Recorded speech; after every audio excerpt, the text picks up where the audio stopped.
Hello my dear friends, अस्सलाम वालेकुम। कैसे हैं आप सब? आई होप आप सब ठीक होंगे। अल्हम्दुलिल्लाह मैं भी अच्छी हूँ।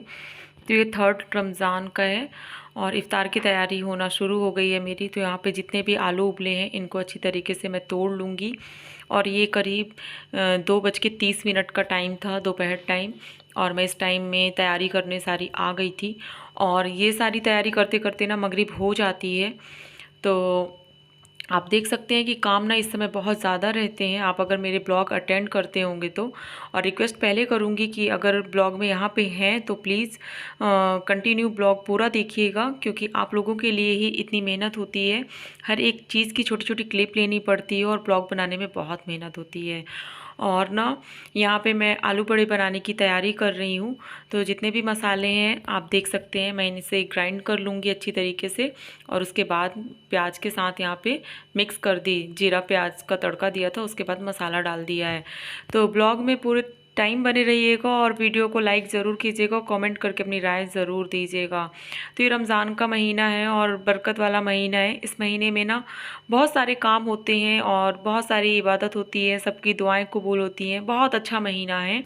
और आज ना 15 मार्च है और ये डेट जब भी आती है ना तो मुझे अंदर से थोड़ा सा ना हिला देती है।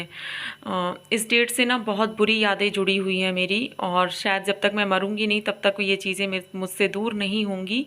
और अल्लाह पाक करे जल्द से जल्द ये चीज़ें मेरे दिल और दिमाग से निकल जाएं, ये डेट आए और जाए, मुझे कोई फ़र्क ना पड़े। यही अल्लाह पाक से मेरी रमज़ान के सदक़े से दुआ है।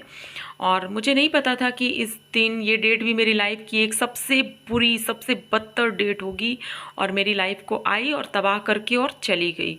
लेकिन कोई बात नहीं, मैंने उसे अपना नसीब समझा और उसे एक्सेप्ट किया। लेकिन हो गया।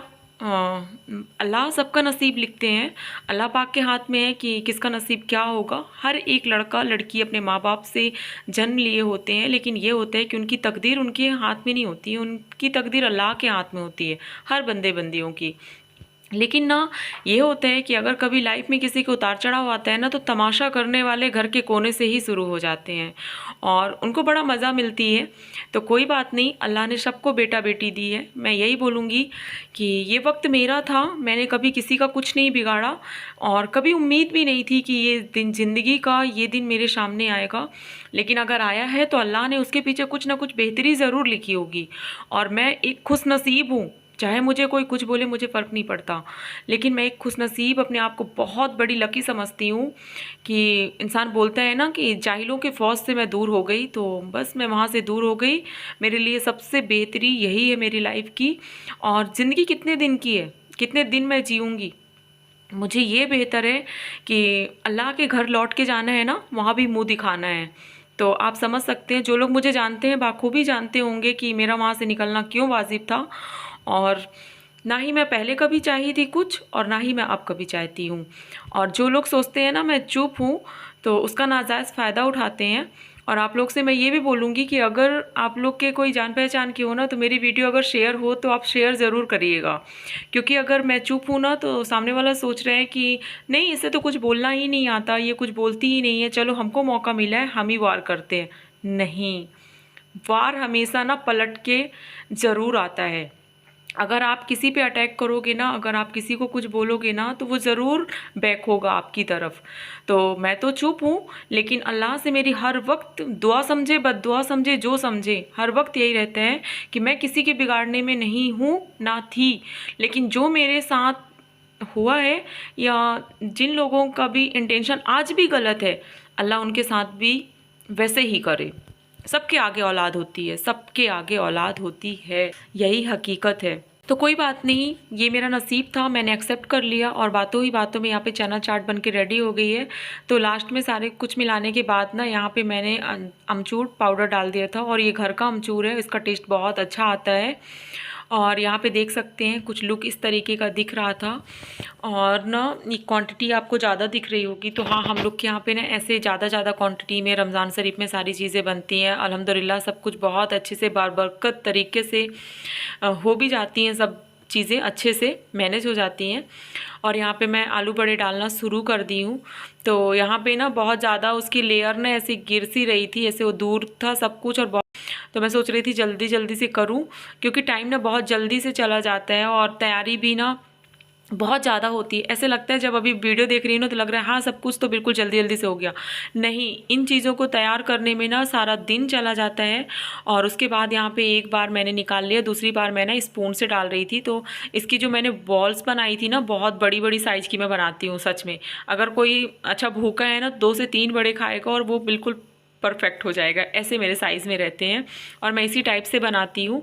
तो पहले तो मैंने हाथों से डालना, लेकिन मुझे वो सही नहीं लगा। उसके बाद मैंने सारे बॉल्स को ना ऐसे करके डाल दिया उसमें बैटर में, और उसके बाद फिर मैंने कढ़ाई में डालना स्टार्ट किया है। तो बैटर में भी काफ़ी चीज़ें मैंने डाली थी, जैसे कि आपने देखा होगा डालने के टाइम पे, तो उससे ना एक अलग जायका आता है आलू बड़े का। और ये जो मुंबई का होता है ना बटाटा बड़ा, सेम वैसे ही दिखता है, सेम वैसे लगता है। और यहाँ पे ना लाइट देखिए आप चली गई है, तो इसी तरीके से लाइट ना आती जाती रहती है और बहुत ज़्यादा दिक्कत होती है फिर। तो देखिए इस तरीके से बनते हैं गोल गोल से बड़े बड़े से आलू बड़े। और आलू बड़ा ना मेरा फेवरेट होता है, मुझे बहुत ज़्यादा पसंद होता है। और ये रमज़ान का भी फर्स्ट टाइम बना है, मतलब रमज़ान में अभी बहुत दिनों के बाद भी बना है। और यहाँ पे फिर मैं बना के सारी चीज़ें अम्मी को दे देती हूँ, तो अम्मी यहाँ बैठ के सारी इफ़्तार लगाती हैं। तो आप देख सकते हैं ये अम्मी की रिस्पॉन्सिबिलिटी होती है और अम्मी इसे बाखूबी निभाती हैं। और यहाँ पे अना आ चुकी है, तो अना नानी के यहाँ से इफ़्तार लेके भी आई थी, और अना की जो ड्यूटी है वो अना भी अपनी ड्यूटी पूरी करेगी अब।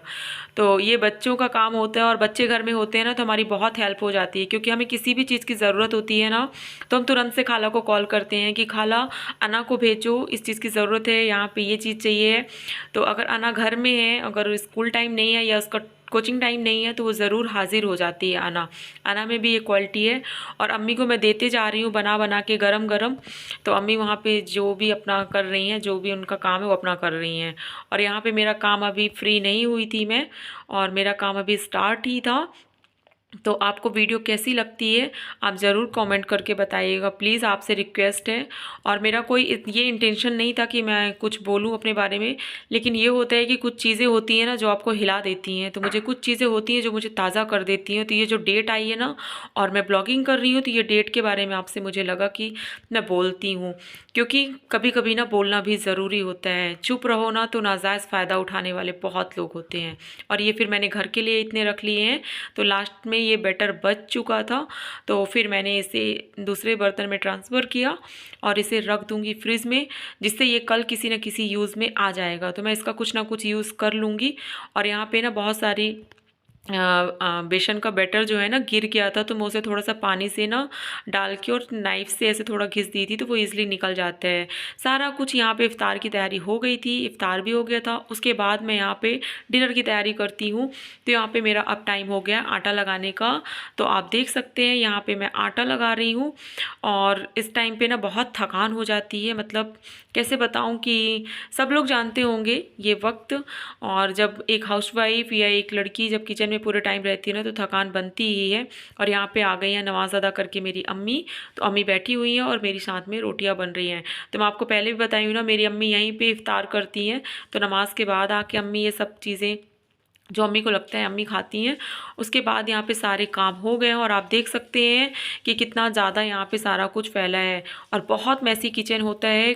कई बार आपने मेरे ब्लॉग में भी देखा होगा, कई बार क्लीन करना पड़ता है।